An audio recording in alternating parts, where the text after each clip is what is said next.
নমস্কার বন্ধুরা, রকমারি ভিলেজপুরে আপনাদের সবাইকে স্বাগত। আজ আমি তালের একটা রেসিপি তৈরি করব।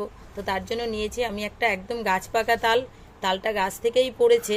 তো এই দেখুন, তালটার ওজন কিছু না হলে 7 থেকে 8 কেজি হবে। বিশাল বড় একটা তাল, অনেক বড় তাল, একদম গাছ পাকা। তো আজকে সকালেই পড়েছে তালটা। আমি এখন এর খোলাটা উপর থেকে তুলে নিচ্ছি। তালের খোসাটা আমি ছাড়িয়ে নিচ্ছি।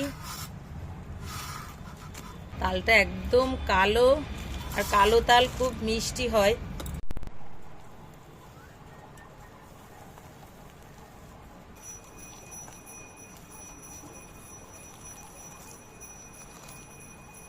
বন্ধুরা, তাল ছাড়াতে গেলে কিন্তু দুটো হাতই লাগবে, কারণ এক হাতে কখনো। আর আমি এইভাবে তালটাকে একটু নরম করে নেব রসটা বার করার জন্য।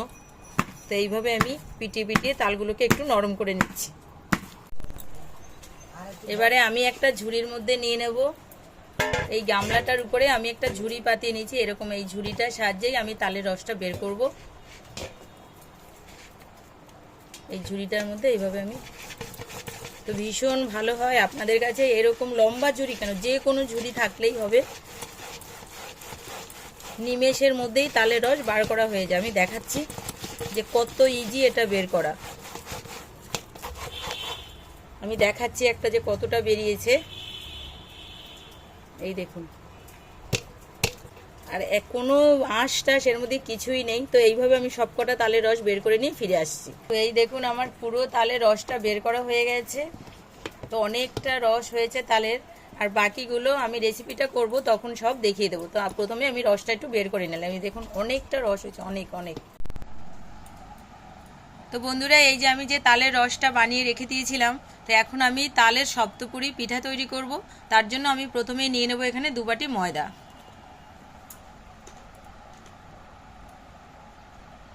আর 1 বাটি ময়দা আমি নেব। এখন দিয়ে দিচ্ছি এখানে কিছুটা চিনি,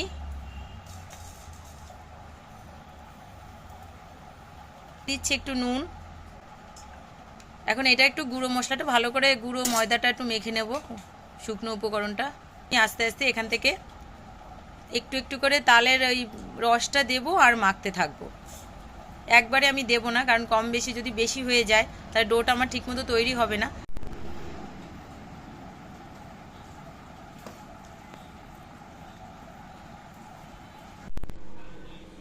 তো এখানে আমি একটা নারকেল কুড়িয়ে নিয়েছি, সেই নারকেলটাই আমি দিয়ে দিচ্ছি। এখন একটু পুর তৈরি করতে হবে, তার জন্য কড়াইতে দিয়ে দিচ্ছি নারকেল কোড়া। এখন আমি দিয়ে দিচ্ছি এখানে 1 বাটি চিনি। তো আপনারা চাইলে এখানে গুঁড়ো দুধও দিতে পারেন। একটু নুন দিয়ে দেবো, নেড়ে চেড়ে তারপর আমি পুরটা তৈরি করে নেব। দিয়ে দিচ্ছি এখানে কয়েকটা এলাচ আমি ফাটিয়ে রেখেছিলাম, দিয়ে দিচ্ছি। পুরটা এখানে তৈরি হয়ে গেছে। এই দেখুন, একটু আঠালো ভাব হয়ে আসবে, তখনই বুঝবেন যে পুরটা তৈরি হয়ে গেছে। এখন আমি নামিয়ে নিচ্ছি। তো আপনারা যদি চান তো এখানে গুঁড়ো দুধও দিতে পারেন, তাতে স্বাদটা আরও বেশি ভালো হবে, কিন্তু এটাতেও খুব স্বাদ হবে। তো এখন হয়ে গেছে, এখন আমি নামিয়ে নিচ্ছি। ডোটার থেকে এখন আমি ছোট ছোট করে লেচি কেটে নেব।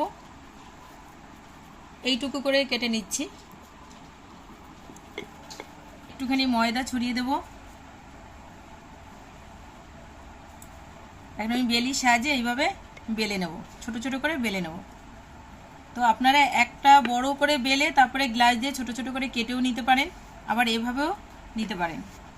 একটা হয়ে গেছে। তো এবার আমি এখানে পুর দিয়ে দেব।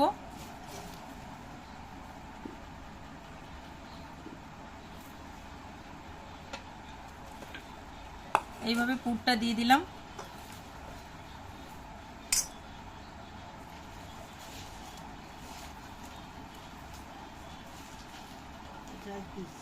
এইভাবে দিয়ে দেব চেপে চেপে হাত দিয়ে। এই যেরকম চেপে চেপে দিয়ে দেবো, যাতে তেলের মধ্যে যখন ভাজবো তখন খুলে না যায় মুখটা, তাই জন্য একটু ভালো করে চিপে চিপে এইভাবে দিতে হবে। এই যে এখন আমি হাতের সাহায্যে ডিজাইন করে নিচ্ছি।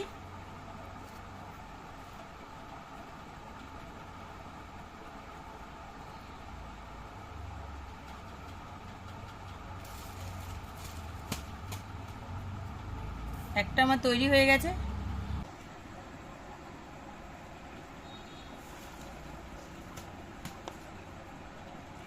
এখন আমি একটা কাঁটা চামচের সাহায্যে এরকম ডিজাইন করে দেব। আপনারা চাইলে হাতেও দিতে পারেন, এভাবেও করতে পারেন।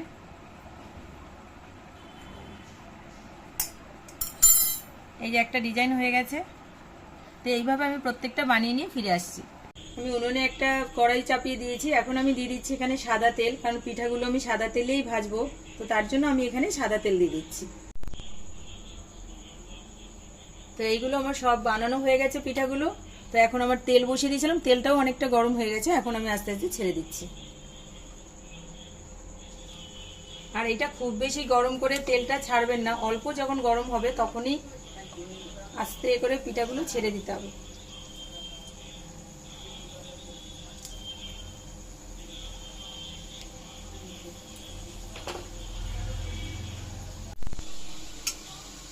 এবার আমি একটু উল্টিয়ে দেব।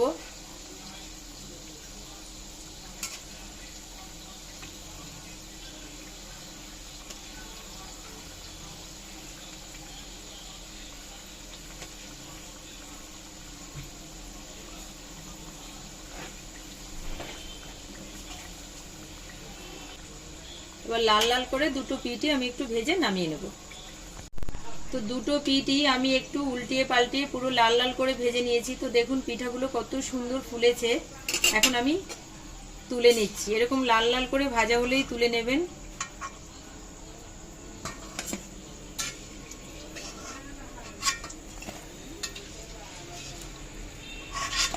এইভাবে আমি প্রত্যেকটা ভেজে নিয়ে ফিরে আসছি। তো বন্ধুরা, এই ছিল আমার সপ্তপুরি তাল পিঠা। তো আমার পুরো পিঠাগুলো তৈরি হয়ে গেছে, ভাজাও হয়ে গেছে। তো দেখুন কত লোভনীয় লাগছে দেখতে, আর খেতে আরও ভালো লাগবে। আর এই হচ্ছে যে আমার পিঠাটা বানানোর পরে যে পুরটা ছিল, পুরো পুরটা দিয়ে এই পিঠাগুলো বানানো হয়ে গেছে। বাকি যে ডোটা ছিল সেটা দিয়ে আমি এই যে ছোট ছোট লেচি কেটে আমি এখানে লুচি ভেজে নিয়েছি। তো এই লুচিটা খেতে আরও দুর্দান্ত স্বাদের হবে। আপনারা যে কোনো পায়েসের সঙ্গে বা সুজির হালুয়ার সঙ্গে এগুলো খেতে পারেন, ভীষণ স্বাদ হবে, ভীষণ ভালো লাগে খেতে। তো যদি আমার আর এখন তালের সিজন, প্রচুর তাল পাওয়া যাচ্ছে বাজারে, আপনারাও বাজার থেকে তাল কিনে এনে এইভাবে পিঠা তৈরি করে খেয়ে দেখবেন, ভীষণ ভালো লাগবে। যদি ভিডিওটি ভালো লাগে অবশ্যই লাইক কমেন্ট শেয়ার করবেন, একটা সাবস্ক্রাইব করে আমার পাশে থাকবেন। তো দেখা হচ্ছে অন্য কোনো ভিডিওতে। সে পর্যন্ত আপনারা ভালো থাকুন, সুস্থ থাকুন, টাটা।